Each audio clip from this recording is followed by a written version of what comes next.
எதற்காக சென்னையில் உள்ள ஐசிஎஃப்இல் தயாரிக்கப்பட்ட ரயில் பெட்டிகளை இன்டெகிரல் கோச்சஸ் அப்படின்னு சொல்றாங்கன்னு தெரியுமா? ஆரம்பகால ரயில் பெட்டிகள்ல இரும்பினால் ஆன அண்டர்ஃப்ரேம் எனப்படும் பாகத்துல சக்கரங்கள் நேரடியாகவோ அல்லது போகியிலேயோ பொருத்தப்பட்டிருக்கும். அதற்கு மேல ஆரம்பத்தில் மரத்தினால் ரயில் பெட்டிகளின் பாகங்களை கட்டியிருந்தாங்க. பிற்காலத்துல உலோகம் அல்லது மரம் மற்றும் உலோகம் இவை கலந்து கட்ட ஆரம்பிச்சாங்க. ஒரு இன்ஜின் அந்த பெட்டியை இழுக்கும் பொழுது அந்த அண்டர் ஃப்ரேமுக்கு தான் அதிக அளவு ஃபோர்சஸ் இருக்கும். அப்படின்னும் பொழுது அதனுடைய உறுதித்தன்மை தான் ரொம்பவே முக்கியமாக இருந்தது. இந்த ஐசிஎஃப் கோச்சுகள்ல அண்டர் ஃப்ரேம் என்று தனியாக இல்லாமல் அனைத்து பாகங்களும் ஒன்றாக இணைக்கப்பட்டு ஷெல் என்ற ரயில் பெட்டி பாகம் உருவாக்கப்பட்டு அதுல போகிகள் எனப்படும் சக்கரம் உள்ள பாகம் இணைக்கப்படுகிறது.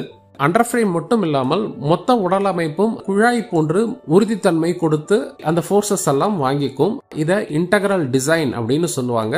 அனைத்து பாகங்களும் ஒன்றிணைக்கப்பட்டு உருவாக்கப்பட்டது என்பது இதன் பொருள்.